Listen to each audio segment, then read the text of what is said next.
하나님의 마음을 얼마만큼이나 생각하는가.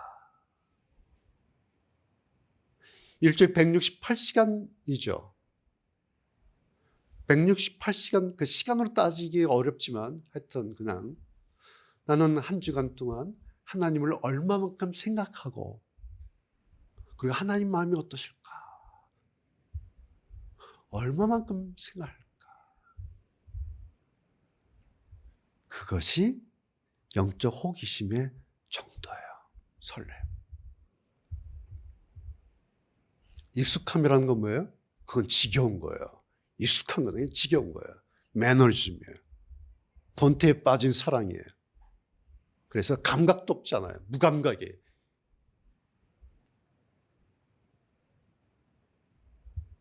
익숙한 신앙은 설렘이 없는 신앙이에요. 여러분, 익숙한 신앙 좋은 것 같습니까? 안 그래요. 익숙한 신앙은 설렘이 없는 신앙이 될 수가 있어요. 왠지 아십니까? 하나님에 대해서 더 이상 생각하지 않기 때문에, 그냥 교회에 묻어가기 때문에, 목사님한테 묻어가기 때문에 그냥 묻어가는 거예요. 그래도 여전히 장로고 집사고 권사고 뭐 리더고 그래요. 묻어가도 다 유지가 돼요. 그런데 설렘은 없어요. 여러분, 교회에 묻어가는 일이 이제 익숙해지면 안 됩니다. 더 이상. 주님에 대한 오늘 나의 선택으로 내가 설레야 돼요. 그래서 여러분, 교회 오실 때마다 좀 이렇게 체크를 한 가지씩, 이 부분을 한번 체크를 하시면 좋겠어요. 교회를 오면서 오늘 내 신앙은 신선한가 아니면 지겨워하고 있는가. 주일 아침마다 뭐 매번 하기 어려우니까 주일 아침 일주일에 한 번이라도 교회 오면서 내 신앙은 지금 신선한가 아니면 지겨워하고 있는가.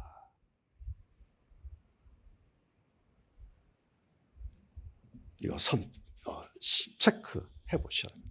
두 번째, 하나님 마음으로 움직인다고 하는 것은 신앙의 방향성을 이야기합니다. 방향성. 거기 제가 not to me but God 이렇게 했죠. not to me but God. 내 쪽으로가 아닌 하나님 쪽으로. 신앙의 방향이 아까 내가 선택한다, 사람이 자기가 선택한다 그랬지 않습니까? 이제 이 방향성을 우리가 생각해야 돼요. 신앙의 방향을 내 쪽으로 잡는 게 아니라 to God, 하나님 쪽으로 방향을 잡아야 돼요. 그것이 로마서 11장 36절에 모든 것이 그분에게로 돌아가니라. to him, 그분에게로. 오늘 시편 78편 28절 말씀, 제가 아주 좋아하는 말씀인데, 하나님께 가까이 함이 내게 복이라. 복이 뭘까? 세상에 복 싫어하는 사람 어디 있어요? 다 복 좋아하잖아요. 근데 성경이 이렇게 말씀하고 있어요. 복이 뭐냐? 하나님께 가까이 하는 것, 그게 복이다. 여러분, 복 좋아하십니까? 복을 기대하십니까? 그러면 한 가지 체크하면 돼요. 나는 지금 하나님께 가까이 하고 있는가? 하나님께로부터 나에게로 가까이 하고 있는가? 이거 체크 가능해요.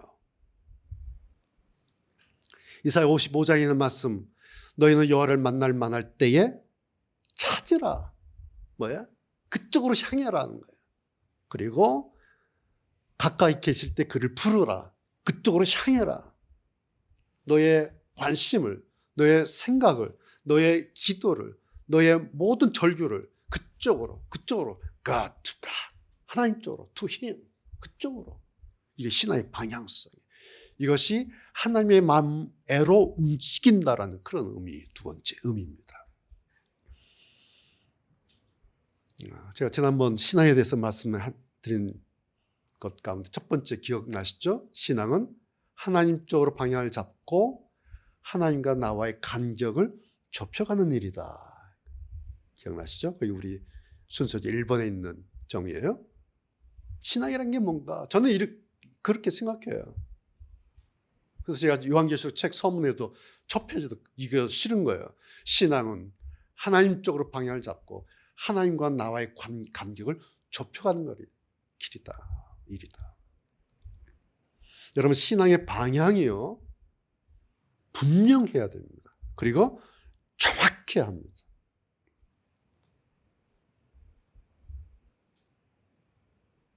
만약 신앙의 방향이 내적, 품이 내적이라면 나중에 결과물이 뭔지 아십니까? 아이고, 이거예요. 30년, 40년 신앙을 내적으로 하다 보면 나중에 마지막 결과물이 아이고, 이렇게 됩니다.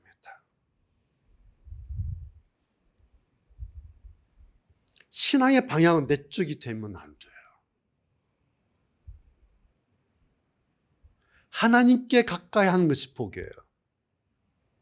여호와를 찾아야 되고 가까이 계실 때 그를 불러야 되고 하나님 쪽으로 한 걸음 한 걸음.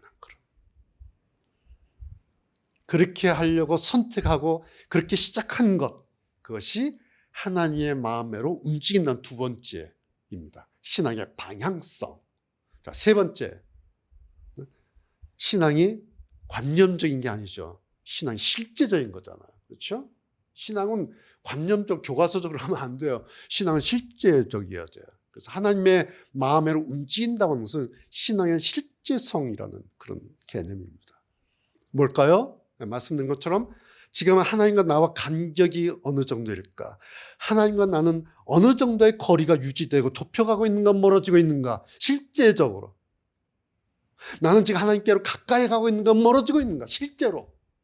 나는 지금 설레고 있는가, 지겨워하고 있는가? 실제로. 여러분, 이거는 실제로 체크 가능한 일이죠. 예.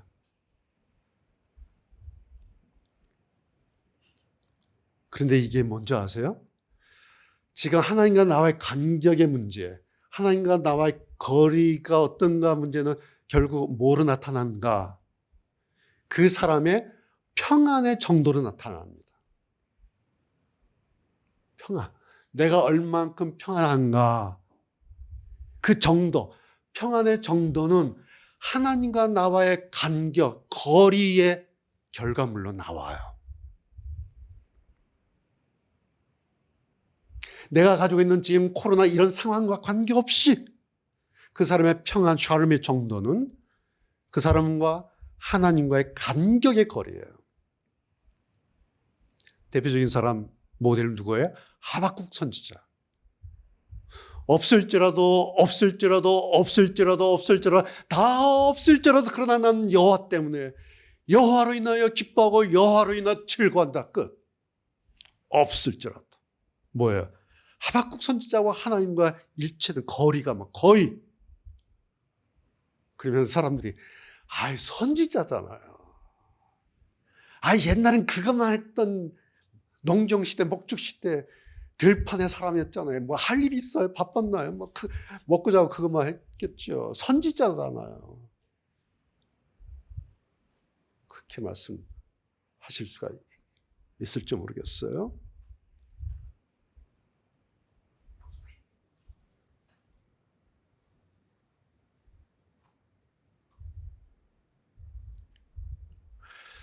하나님과 나와의 그 간격과 거리가 점점 가까워질 때 나에게 일어나는 현상은 그만큼 마음이 편해지고, 그래 없어도 그래 감사하다. 이번에 실패했는데 그래 주님이 아시겠지. 이번에 기대치에 못 미쳤는데 그래 또 하나님 나를 기억하시겠지.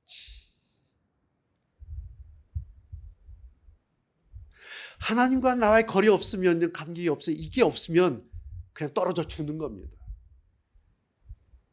없으면.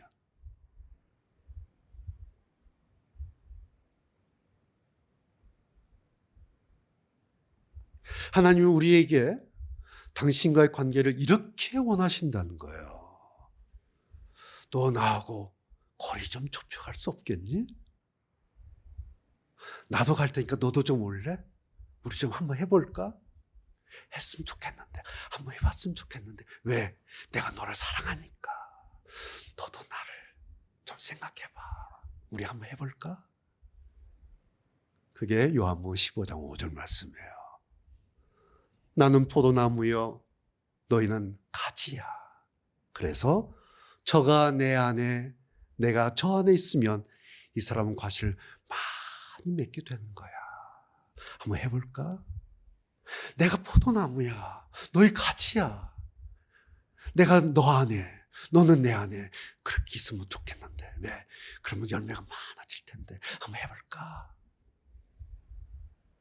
요한복음 15장 7절 너희가 내 안에 거하고 내 말이 너희 안에 거하며 무엇이든지 원하는 듯 구해봐. 그리하면 이루리라.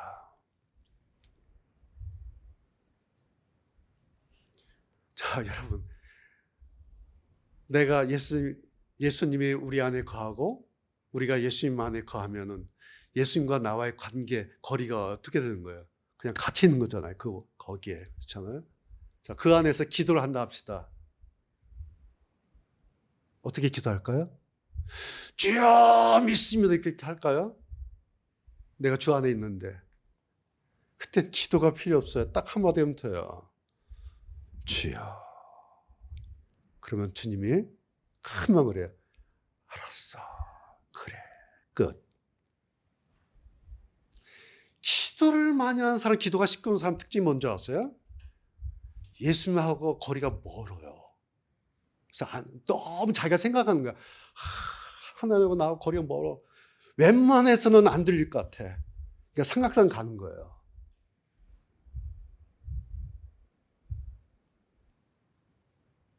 성경은요, 이렇게 말하고 있어요. 너희가 내 안에 거하고 내 말이 너희 안에 거하면 저가 내 안에 내가 저 안에 있으면 그랬으면 좋겠다. 이거 체크 가능한 일이죠. 어떻게 해요? 내 안에 평안이 얼마만큼 자리하고 있는지, 내 안에 안정감이 얼마만큼 자리하고 있는지. 또 이런 말씀도 있어요. 여러분 기억나시죠? 내가 문 밖에 서서 노크하는 거예요. 두드리노니. 그 노크 소리 듣고 누구든지 내 음성을 듣고 문을 열면 내가 그에게로 들어가 그로 더불어 먹고 그도 나와 더불어 먹으리라. 여러분 같이 밥 먹는 사람 있죠? 가족, 친구, 같이 밥 먹는 친구가 뭐예요? 베프, 절친. 친하지 않으면요 밥 먹기 싫잖아요. 우리 친구들 같이 밥 좀 먹자. 왜? 너하고 얘기하고 싶어. 너 얼굴 좀 보고 싶어. 그런 얘기잖아요. 베프, 절친이에요. 보세요.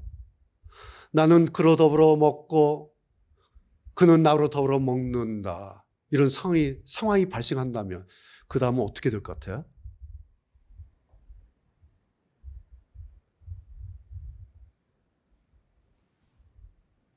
요즘 같을 때 저도 많이 시달리기도 하지만 우리가 염려가 많이 되잖아요.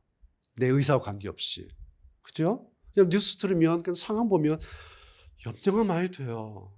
초조해지기도 하고.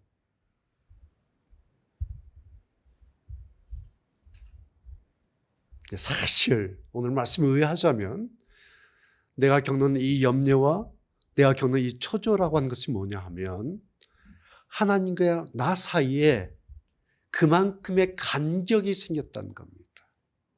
그만큼 간격만큼 내가 염려를 또 안고 사는 거예요. 하나님과 나 사이에 그만큼의 거리감이 발생했다라는 겁니다. 그만큼의 거리감만큼 내가 염려, 어떻게 하지? 조지하는 거예요. 그런데 만약에 그로 더불어 먹고 나로 더불어 먹으면 배불러, 맛있다. 좋아, 다음에 또 먹자. 같이 먹으면, 같이 있으면.